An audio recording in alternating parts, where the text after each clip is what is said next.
বিগত 10 বছরের প্রশ্ন বিশ্লেষণটা দেখায় যে ইনইকুয়ালিটি থেকে আরো 2 বছর প্রশ্ন আছে, এই 2 বছরে ভালোভাবে আলোচনা করেছে। বছরগুলো হচ্ছে 2013-14, 14-15। মডুলাস x-1 লেস দেন 1/5 এর জন্য কয়টি স্বাভাবিক সমাধান পাওয়া যাবে? প্রশ্নে চাওয়া হয়েছে কয়টি, সংখ্যা চাওয়া হয়েছে। এখন প্রশ্নে যেটা দেওয়া আছে সেটা হচ্ছে পরম মানযুক্ত অসমতা। আর পরম মানযুক্ত অসমতার সমস্যা সমাধান থেকে আমরা যেটা জানি যে পরম মানযুক্ত অসমতা চিহ্নের পরে যে ভ্যালুটা আছে সেটা দুইটা ভ্যালু হবে, একটা হচ্ছে ধনাত্মক আর একটা হচ্ছে ঋণাত্মক।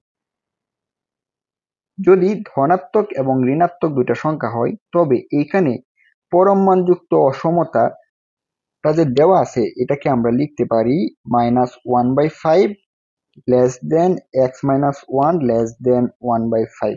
এটা লিখছি আমরা ইন্টারভাল আকারে।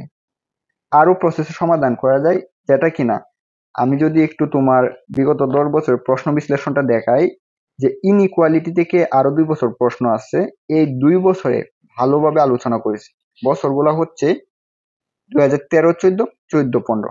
তো ওই ক্লাসগুলো তোমরা করে নিও, তাহলেই আরো ভালো ধারণা পেয়ে যাবা। এখন অসমতার সমস্যা সমাধানের নিয়মাবলী থেকে আমরা জানি যে অসমতার উভয় পক্ষে একই সংখ্যার যোগ, বিয়োগ, গুণ, ভাগ করলে সেই অসমতার চিহ্নের কোনো পরিবর্তন হয় না। যদি পরিবর্তন না হয় তাহলে আমরা লিখতে পারি -1/5 plus 1 less than x less দেন 1/5 প্লাস হচ্ছে 1।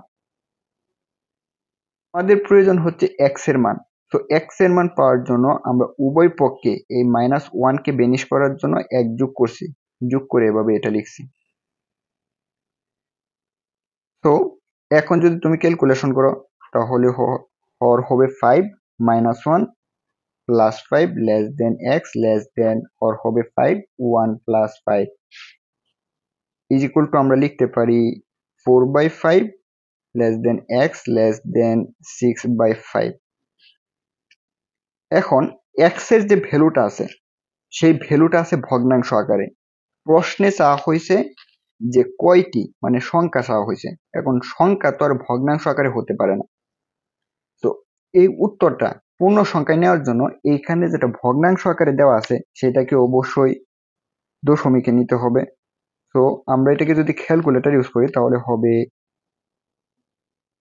0.8 লেস দেন x লেস দেন 6/5 সমান সমান হচ্ছে 1.2।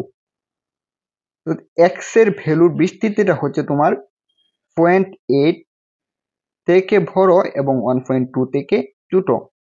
এখন যদি সংখ্যা রেখায় এই ভ্যালুটা তুমি পরখ করো তাহলে দেখবা এই 0.8 থেকে বড় এবং 1.2 থেকে ছোট একটাই মাত্র স্বাভাবিক সংখ্যা আছে, সেটা হচ্ছে 1।